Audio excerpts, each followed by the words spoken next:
آج تھوڑا سا جذب پہ بات کر دیں، کیونکہ یہاں آخری مجلس بھی ہے، کیونکہ دعوت جاذبہ حسینی عنوان بھی ہے۔ اب جب جذب ہو جاؤ گے تو حکومت الہی میں آؤ گے۔ اب سوال ہے کہ میں جذب ہوں تو کیسے ہوں؟ دو طریقے ہیں خدا کے قرب کے۔ ایک طریقہ جو عرفاء صوفیہ بتاتے ہیں، وہ کہتے ہیں راہ سلوک ہے، سالک۔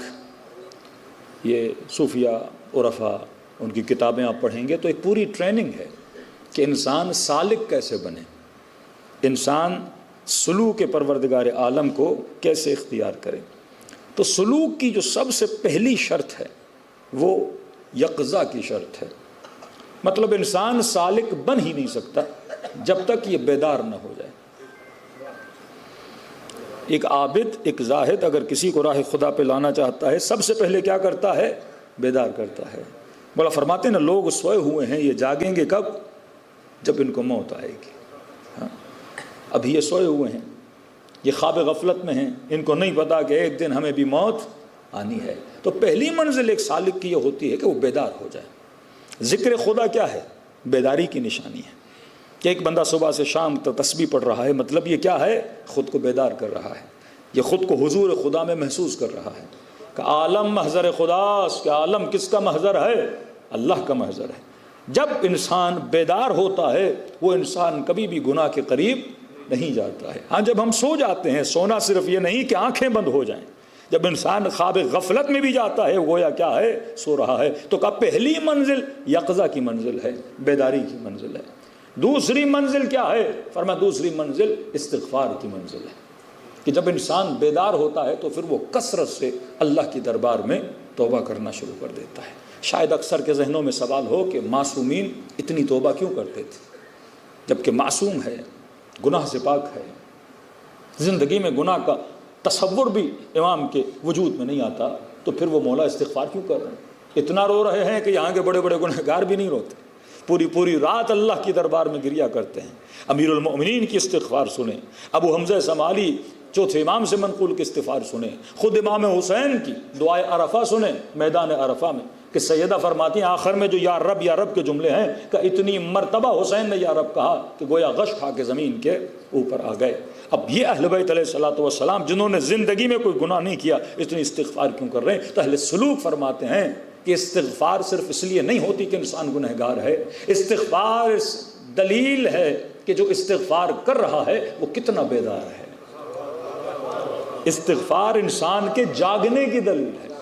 جو استغفار کرتا ہے مطلب وہ خدا کو یہ بتاتا ہے کہ میں کون ہوں، میں وہ ہوں جو آپ کی رحمت کے اندر، جو آپ کے وجود کے اندر جذب ہو چکا ہے، اور وہ انسان اللہ کو محسوس کر رہا ہے اور وہ جاگ رہا ہے۔ یہ اب سلوک ہے، اس کے کئی شرائط ہیں، لیکن کہتے ہیں سلوک کا راستہ بہت لمبا راستہ ہے، انسان کو بڑی دیر لگتی ہے، بڑی محنتوں کا راستہ ہے، ہر انسان کو سالک ہونا بھی چاہیے۔ لیکن دوسرا راستہ ہے جذب کا راستہ۔ جذب کیا ہے؟ کہ خدا 1000 راتوں کا سفر ایک رات میں کراتا ہے۔ ہاں، یہ جذب ہے، اور جذب وہی کر سکتا ہے جو واقعاً ولی خدا ہو۔ کہ امام حسین آپ لوگوں کو کیا کرتے ہیں؟ جذب کرتے ہیں۔ اگر میرے اندر صلاحیت ہو تو میں صدیوں کا سفر راتوں میں طے کر سکتا ہوں۔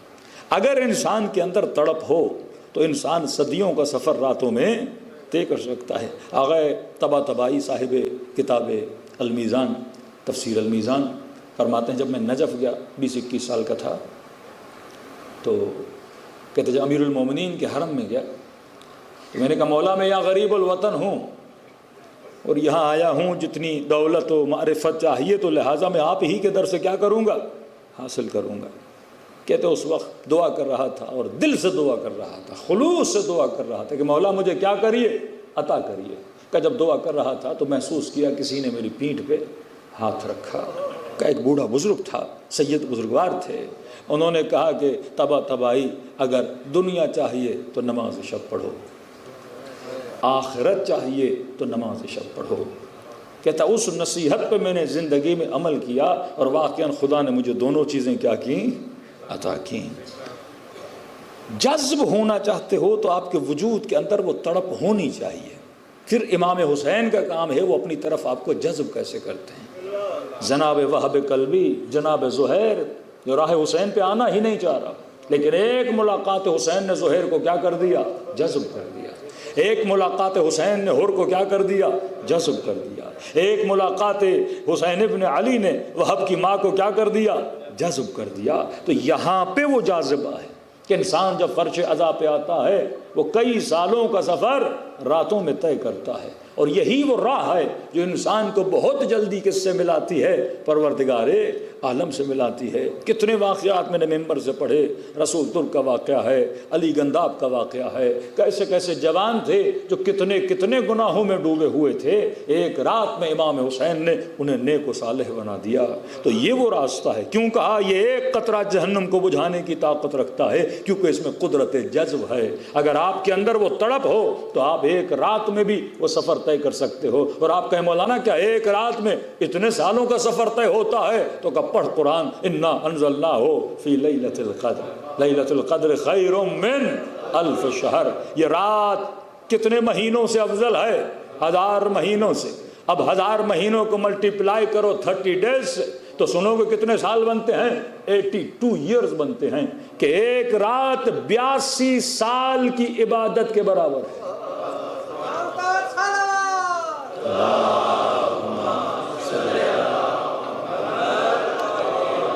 کتنی عبادت؟ 82 سال کی عبادت کے برابر ہے۔ لیکن علماء فرماتے ہیں یہ سوچو اس رات میں ایسا ہوتا کیا ہے کہ 82 سال کی عبادت کے برابر ہے۔ کس رات میں ایک اتفاق ہوتا ہے، وہ اتفاق کیا ہے؟ تنزل الملائکۃ والروح۔ کس رات میں ملائک نازل ہوتے ہیں؟ سوال ہے کہاں نازل ہوتے ہیں؟ آدم و شیطان کا واقعہ سنا نا، کہ آدم کو نہ ماننے سے ساری عبادتیں ضائع ہو جاتی ہیں۔ اب یہ سوچو کہ ملائک کہاں نازل ہوتے ہیں؟ شاید ہمارے بچوں کے ذہن میں ہو تنزل، یہ نزول ہے، یہ نزول ہے، مطلب اوپر سے نیچے کی طرف ملائک آتے ہیں۔ اب ہمارے ذہن میں یہ ہوگا کہ ملائک کوئی پرندہ ہے، کوئی کبوتر ہے جو اونچائی سے آتا ہے اور اپنے پاؤں کو زمین پہ رکھتا ہے، جبکہ وہ وجود مادی نہیں رکھتے۔ مادہ ہو تو مادے پہ اترے۔ ملائک وجود مجرد ہے، جس طرح روح مجرد ہے، تو یہ کہاں پہ اتریں گے؟ مجرد پہ اترتا ہے۔ مادہ ہو تو مادے پہ اترے، جب ملک کا وجود ہی مادی نہیں ہے، وجود کیا ہے؟ مجرد ہے۔ تبھی خدا نے کہا کہ یہ روح الامین کس پہ اترتا ہے؟ مصطفیٰ کے قلب پہ اترتا ہے۔ قلب سے مراد روح ہے، یہ روح مصطفیٰ پہ اترتے ہیں۔ دیکھو جہاز کو اگر آپ اتارو گے تو بحریہ ٹاؤن کی گلیوں میں تو نہیں اتارو گے نا، اس کی لینڈنگ کے لیے ایئرپورٹ ہونا چاہیے، جیسا ہے ویسا روڈ بھی ہونا چاہیے۔ اور ملائک وجود مجرد، اسرافیل بھی ہے، میکائیل بھی ہے، عزرائیل بھی ہے، جناب جبرائیل بھی ہیں۔ یہ ملائک مقدسہ جب اتر رہے ہیں تو ایک تو مجرد ہیں، اور محل نزول بھی کیا ہونا چاہیے؟ مجرد ہونا چاہیے، اور اتنا قابل بھی ہو کہ جس پہ اتریں۔ آج کوئی مفتی ہے جو یہ کہے کہ ملائک میرے دل پہ اترتے ہیں، آج کوئی مولوی ہے جو کہے کہ میرے دل پہ اترتے ہیں۔ اور تبھی 5ویں امام فرماتے کہ اے شیعو، جب ہمارے مخالفوں سے ہماری ولایت کے بارے میں بات کرو تو سورہ انا انزلنا سے بات کیا کرو، کہ جب تمہیں یہ کہے کہ تمہارے زمانے میں کوئی معصوم نہیں ہے تو فرمایا انا انزلنا کا دوسرا نام سورہ ولایت ہے۔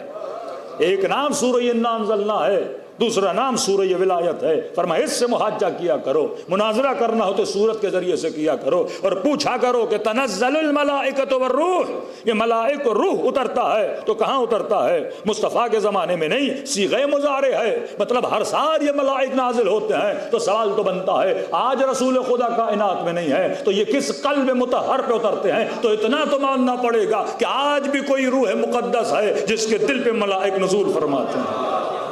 آج بھی کوئی روح مقدس ہے، کوئی قلب طاہر ہے جس پہ یہ سارے ملائک نازل ہوتے ہیں۔ اب سنو کہ ایک رات 82 سال کے برابر کیسے بن جاتی ہے، کیونکہ اس رات میں ملائک کہاں پہ نازل ہوتے ہیں؟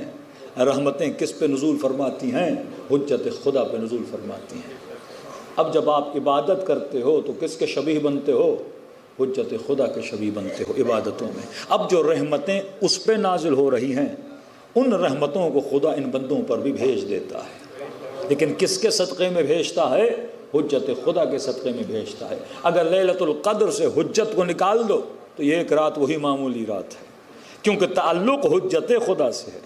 کیوں کہا کہ زیارت حسین پہ جاتے ہو تو اتنے حجوں کے برابر ہے؟ کیونکہ جب مولا حسین کے حرم میں ہو تو اللہ کی رحمتیں کیا ہو رہی ہیں؟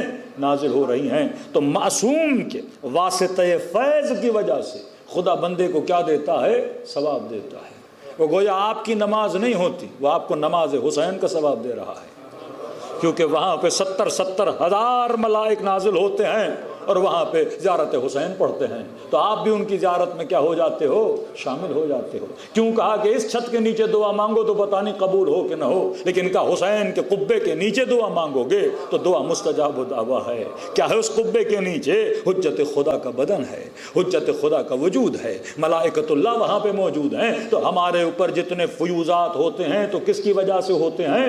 حجت کی وجہ سے ہوتے ہیں، امام معصوم کی وجہ سے ہوتے ہیں۔ کیوں کہا کہ اگر کسی بستی میں نبی بھی ہو خدا عذاب نہیں بھیجتا، کیونکہ حجت موجود ہے۔ وہاں سے نبی چلا گیا عذاب الہی آ جاتا ہے۔ تو جب تک آپ کے وجود میں نور ولایت ہے، آپ کے اندر قدرت جذب ہے، آپ معصوم آپ کو جذب کر سکتے ہیں اور آپ صدیوں کا سفر راتوں میں طے کر سکتے ہو۔ بس کوشش یہ ہو کہ امام حسین مجھے کیا کریں؟ اپنی طرف جذب کر دیں کہ مولا سلوک کا راستہ جانا چلنا تو چاہتا ہوں لیکن بڑا طویل راستہ ہے۔ تبھی کہا کہ جاذبہ حسینی سے داخل ہو جاؤ، اور یہ واقعہ فرش اذاں نے کتنوں کو جذب کیا اور کہاں کہاں پہنچا دیا، کیونکہ یہ عشق ابا عبداللہ الحسین ہے جو انسان کو راہ خدا کا مسافر بنا دیتا ہے۔ صلوات پڑھے محمد و آل محمد۔